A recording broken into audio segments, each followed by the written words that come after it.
If this is your first time to Sun Moon Lake, you might want to watch the clip I did on Nantou first, just to orientate yourself a bit. Now, Sun Moon Lake is located in Nantou County, 748 meters above sea level, between the mountains. The lake itself has a surface area of approximately 8 kilometers square and is 27 meters deep. I have to say the water here is surprisingly clear, and this is due to the aquatic plants that live in the lake. They absorb the pollution and keep the water clear. In the middle of the lake is a small island named La Lu, which is holy ground to the Tao tribe in Taiwan. Legend has it that hunters from the Tao tribe discovered the lake while chasing a white deer. The lake was not only breathtaking but also provided fresh water and an abundance of fish. Today the white deer is immortalized as a marble statue on La Lu Island. Actually, La Lu Island used to be a lot bigger. In fact, it separated the lake into two parts. One looked like a crescent moon while the other a round sun, hence the name Sun Moon Lake, or日月潭in Chinese. However, in the 1930s, the construction of a dam almost completely flooded the island, and in 1999 the island sank even further during the 9/21 earthquake. Today, sadly, only the tip of the original island is visible above the water.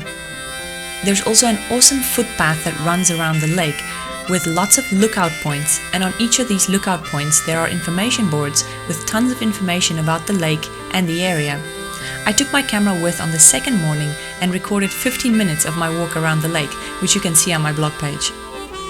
Needless to say, the best time to go for a walk around the lake would be early morning or later at night, when things become rather quiet and very magical. Sun Moon Lake is probably one of the hottest tourist destinations, so as you can imagine there's lots of hotels and B&Bs in the area. However, we really had a tough time finding a place that was nice and didn't cost a fortune. Luckily, we stumbled on this little boutique hotel, which was really awesome and on the water. I did a clip on this hotel, which you can also see on my blog page.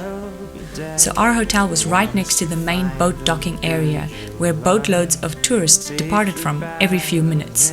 It's pretty easy to go on one of these boat trips. You simply walk up to one of the sales reps and they will quickly try to accommodate you. The cost is going to be between $200 to $300 NT per person, and the boat trip is most likely going to be in Chinese.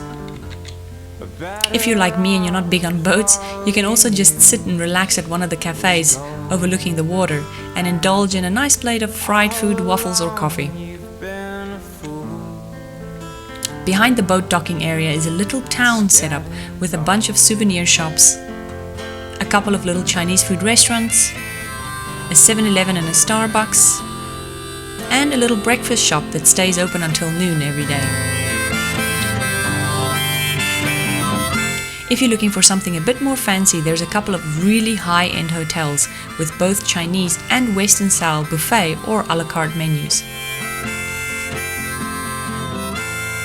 As far as I can tell, you're not allowed to swim in this lake, but there's an abundance of other things to do, like visiting some of the older temples. You can go for a cable car ride, and if you like hiking, there's a bunch of hiking trails in and around this area.